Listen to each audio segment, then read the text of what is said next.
We're back in the pop-up studio at University of Sydney. I'm sitting here with Tennille Cicluna from The Big Creative. We're between two ferns on either side and the great Zach Galifianakis setup. Yeah, absolutely. At 2 p.m. we're going to hear from Tom Dawkins. Tom is the CEO of Start Some Good, a social entrepreneurship organization. And we've got some great audio, and I'll explain the video patch-in mashup afterwards. 2 p.m. with Tom Dawkins, 3 p.m. with Richard Kell on culturally appropriate innovation, and then 4 p.m. I'll be back with Elon's Submarine. But before we start with Tom, I'm going to turn it over to Tennille and get her to share some of the great stories, photographs, and images that are coming up in Slack right now. Thank you, over Ashley. to you, Tennille. Hi, everyone. It's nice to be back. I just thought that I'd quickly jump on the couch with Ashley and have a bit of a flick through these amazing photos that are hitting our Slack page. So if you actually go to Slack, you can find these under the mini challenge, hashtag mini challenge channel. And these are just so great. This was a challenge where people had to send a photo of their home, their work from home office setup, and try to include their Humanitarian Innovation Hackathon laptop sticker. We had some really great winners. Look at this guy. How cute is he? He's so swag. And including obviously the Humanitarian Innovation Hackathon box. It's nice to see a lot of these being showcased in the photos, because now we know that they actually made it there. We were a little bit scared because COVID and the Australian post system have not been very helpful. Look at this guy. He's actually got a little bit of a picture in the background of the same dog, and I'm pretty sure he's wearing headphones with the Humanitarian Innovation sticker on it. I love it. It's excellent. I think if we flick through to a few more, oh, look at that one. This guy's obviously outdoors. You can tell he's a true minimalist at heart. More of a clutter kind of orientated person. Look at this. Someone's actually got a photograph with a joey. I love That's this that's so extra much. help. That's a sixth team member, my Tennille. We're gonna have to goodness. check the rules on that. Yes, we have to check the rules on that. Violation for sure. I think this one actually won, did it not, Ramin? She's nodding frantically. Yes. This one's very well styled. I think there's some colour Nice, overlays very that have nice, been very introduced. And the Humanitarian Innovation Hackathon laptop sticker's been turned into a sun. That's pretty Wow. great. A chicken. I think this person won too, and it's titled Chook 2. I'll just go through another couple of them. The cat's really funny, and it's nice to see everyone's watching the mini moments too, because there's Mel in the background explaining the rules. All right, we might show some more of these over the next couple of hours, but they've been really fun to watch come through. In the meanwhile, we're going to queue up the video with Tom Dawkins. The audio is from Tom. He's going to be talking about social entrepreneurship and his enterprise Start Some Good. The video, well, last weekend I went out and took some walk and talk videos. So the actor in the video is Olie the dog. We took off from Coogee Beach and went up over Bondi. It's Tom Dawkins speaking and Coogee Beach, Bondi Beach in the background. Let's roll that video. Hello everyone, my name's Tom Dawkins and I'm the co-founder and CEO of Start Some Good. I'm thrilled to have the opportunity to spend a little bit of time with you on your walk and talk as you get off the computer and have a think about what you're doing as a participant at the Humanitarian Hackathon this weekend. First of all, I want to congratulate you for getting involved. The future is created by the people who are ready to roll up their sleeves, step forward and collaborate with others to make a difference. And by turning up and participating in this event, you are clearly indicating that you want to be part of creating a better future for all of us. And I thank you for that. The world needs people like you. I also want to thank the Humanitarian Hackathon for the opportunity they've given me to have a chat with you and to share a few ideas with you this morning. I want to talk about why we need you and why this is a unique opportunity for you to make a difference. I want to talk about two big trends that are in the favor of those of us who want to use our entrepreneurial talents to make a difference. But I also want to talk about two barriers that we need to overcome. So first of all, the world needs innovators. We need people like you. We need people who are willing to think outside the box and to create something new, to take a risk, to run an experiment, to try and make a difference. The reason we need you is the world itself simply changes too fast today for us to rely on the things that were proven to work yesterday and expect that they're going to work tomorrow. If 2020 has taught us anything, it's that we live in a time of unprecedented change and the future is unpredictable and uncertain. And so this increasing pace of change means that as a society and particularly as the people who care about creating a more equal and just future, we need to get good at innovation. And historically, the social sector has not been so good at innovation. But it's a skill set that we need to develop. And it's a skill set that is going to come in large part from people like yourselves who are willing to get stuck in and give it a go, and who are not necessarily stuck in the old way of doing things. Younger people, people from diverse perspectives, people willing to come together and try something different. And so we have two huge cultural trends at the moment that are changing how we create change. The first is that as a result of this increasing pace of change, we've moved from a world where people used to think about their impact, in terms of legacy, to one where people think about it in terms of alignment. So what do I mean by that? I mean that before, people used to kind of live their life in these bifurcated spaces. Large chunks of their life would be all about creating benefits for themselves or their family, their local community. And that was the domain of business activity. That was considered the domain of entrepreneurship, that people create businesses in order to build private wealth, and that people also purchase from businesses in order to satisfy purely their own needs, with only a consideration of the factors that affect them: quality, price, convenience, and so on. That's what philanthropy often looks like. People go and make their money in one place, and then they look to give it away somewhere else. So we spend Monday to Friday focusing on our private needs, and then we might go and do some stuff that's focused on social needs or environmental needs on the weekend. We might volunteer or participate in a union or participate in a church community. And then we'd focus on what we need for large chunks of our life, and then at a later stage in life, think about giving back. I'm on a few not-for-profit boards these days, and on two of those boards, I'm actually still the youngest person. I'm 41 now. So I think that's shocking. Every board should have someone much younger than me on it. But it's filled with, the people you typically find on these boards: fairly successful, later career professionals, not-for-profit and corporate leaders. And particularly the corporate folks, I like to ask them, as you do, why did you get involved in this organization? And they often say something to the effect of, well, I've been pretty successful in life, and I just felt like it was time to give back. And this whole idea of time to give back is something you hear a lot. And that's what a focus on legacy sounds like. It's that people wait until they're at a certain stage of success, a certain stage of prosperity, and then they think about how to give back. So it's a focus not on how we make our money, but what we do with it afterwards.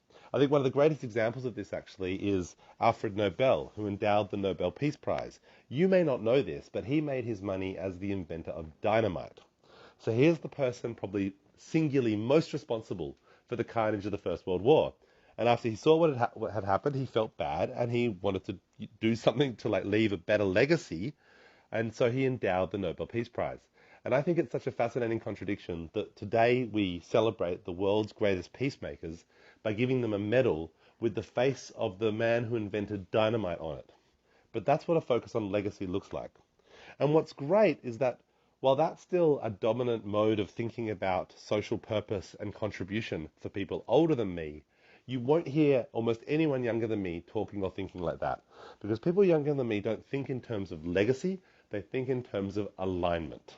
And what alignment means is that we're not waiting until some other stage in life, or even some other day of the week, to think about our values and to try and live our values. We're going to think about how to live our values and how to create the impact we see right here and right now in the day-to-day decisions that make up our lives. So we're going to think about them in terms of the companies we start, but also the products we buy and who we choose to work for. And so this is what's bringing social change into the here and now, that it's no longer about doing it in particular moments when it's convenient or when we're successful enough.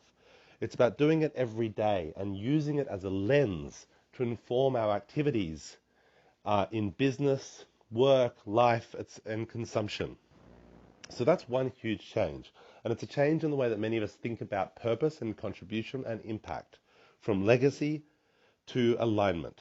And then the second huge change, the second massive cultural technological shifts that are moving the whole playing field in the direction of social enterprise, social entrepreneurship, and purpose is the shift in our communications ecosystem from interruption to interaction. And so traditionally, most marketing was through interruption. And there's still a lot of this for sure, but it's not the only game in town anymore. So interruption means, well, what it sounds like, interrupting people while they're trying to do something else. So you're trying to watch the football and someone pays to interrupt you with an ad. You're reading a magazine and someone pays to insert an ad into that magazine. You're walking down the street to the supermarket and someone pays to put someone in a koala costume to hit you up for a donation. Interruption, interruption, interruption. And one of the things about a communication and marketing ecosystem that's focused on interruption is that it systematically favors the status quo, because interruption is expensive. And so to be able to succeed in the interruption game, you need a big budget. And that would systematically put advantage the existing capital owners, the status quo, big business, business as usual. But that's not the dominant kind of media and communications ecosystem most of us participate in anymore, because we participate in a world that is less about interruption and more about interaction. The best marketing today is not the marketing you pay for, it's the marketing that someone else is inspired to do for you. It's when a member of the public wants to share your message for you, wants to tell their peers, their friends, their colleagues about you. That's by far the most powerful messages today. And it always has been. Like 20 years ago when I did a couple of marketing classes at university, I remember even at the time, the marketing professor said, the best marketing is word of mouth, but it doesn't scale. So it was considered the best quality, but there wasn't enough quantity. But that, of course, is no longer the case. Word of mouth not only is the highest quality, it's the highest quantity as well, because we are connected to each other in ways that were never before possible in human history. Up until very recently, there were only 3 institutions in the history of the world that could claim 1 billion relationships, 1 billion connections. And they were the Catholic Church and the nation states of India and China. Now we have 6 social media platforms that have 1 billion members and growing. And so we are connected to each other in ways that we never were before. And that means that the advantage is no longer in favor of the people who have the biggest bank balance. The advantage is in favor of those who have the messages that are most worth sharing.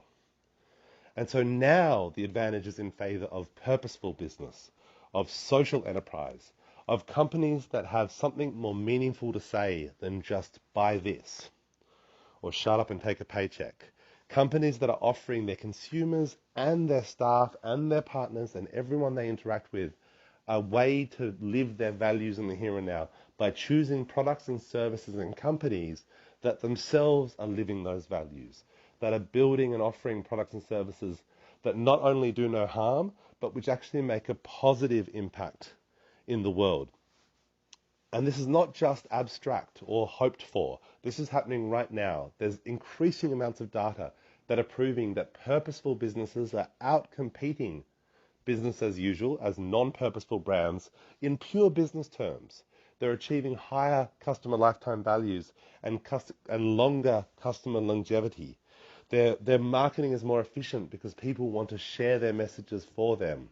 Their recruitment is more effective because people of great talents want to come and work for them and do great work for them. There was a fascinating Deloitte study recently that actually looked at millennials entering the workforce in the US and looked at what are the key factors that determine, like what is the difference between those who leave in under 2 years from their first employer versus those who stick around for more than 5 years. And they discovered that the number one determinant, number one differentiator between those groups was a sense of alignment with the purpose of the business. And so purpose and alignment is hitting the bottom line of business as usual right now and is creating tactical, tangible advantages for people and startups that are living their purpose, that are building and creating and offering products and services that not only solve people's personal problems, but also help them live in alignment with their values and with the kind of future that they want to see, one that is more ethical, just, and sustainable.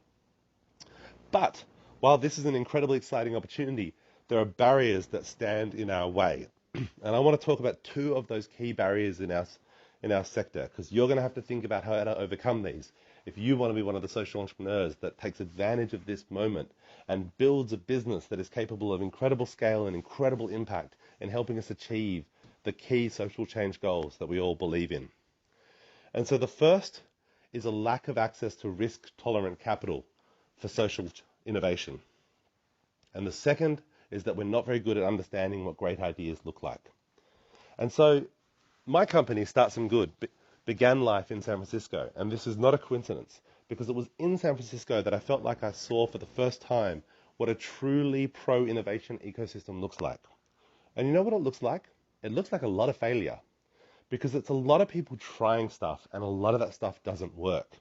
And then it's a tolerance and an acceptance, perhaps even a celebration of that failure, because that failure is the fuel for innovation. The only way we can figure out what works and what doesn't is by running experiments. None of us are smart enough to just know what the future is going to hold and just know up front what ideas and innovations are going to work and which are not. And so the only way we get there is to try things. And in the commercial startup world, that role, that fuel for early experiments, that investment in the experiments that startups represent, is played by a group of investors called angel investors. And angel investors take incredible risks. They are often the very first money into a new idea, and they do so completely clear in the knowledge that most of these ideas won't work. In fact, most sophisticated angel investors expect about a 95% failure rate. About 95% of the companies they invest in to not succeed, to not return any funds. But they're hoping that one of the remaining companies is a Facebook, an Airbnb, a Dropbox, etc. And that will pay for the entire portfolio. So they're focused on potential. And the question that those investors tend to ask is, what if it worked? If this worked, what would it mean? And that's not the question we ask in the social sector. People will tend to ask instead, will it work? Prove to me it will work. Justify to me it will work. And then I might provide you with some funds. And the reason that problem leaves us short is it doesn't allow us to innovate in a world that changes so quickly. Because in order to prove to someone that something works, you need to run experiments. You need to run a pilot. You need to do something that allows you to collect data to justify that it can work. And that costs money. So who's going to pay for that? Someone needs to be willing to invest in things that are not yet proven to work so that others can then invest in things that are proven to work. And one of the reasons that this whole dynamic matters so much is because while good ideas are easy to recognize, great ideas are disguised as bad ideas. Because great ideas don't fit with the status quo. A good idea is an idea that builds upon the status quo, and you can look at it and hear it and understand it and think to yourself, that's a good idea. But a great idea violates the status quo in some ways. It confounds our expectations. It says that things can be different, not just incrementally, but dramatically. And you look at an idea like that, and more often than not, you think, that's not going to work. And guess what? You'll be right. More often than not, that's not going to work. But in that bucket of ideas, the bucket of ideas that probably won't work, are the breakthrough ideas that we need to transform some of the social challenges that confront us and really take advantage of this moment. And so where does that leave us? It leaves us with a huge opportunity, indeed an imperative, to invent the future we need, but also with big challenges for emerging social innovators to overcome. And that's why we exist at Start Some Good, to help emerging innovators and entrepreneurs to overcome these challenges, to help you get your ideas out of your head and into the real world where they can make a difference.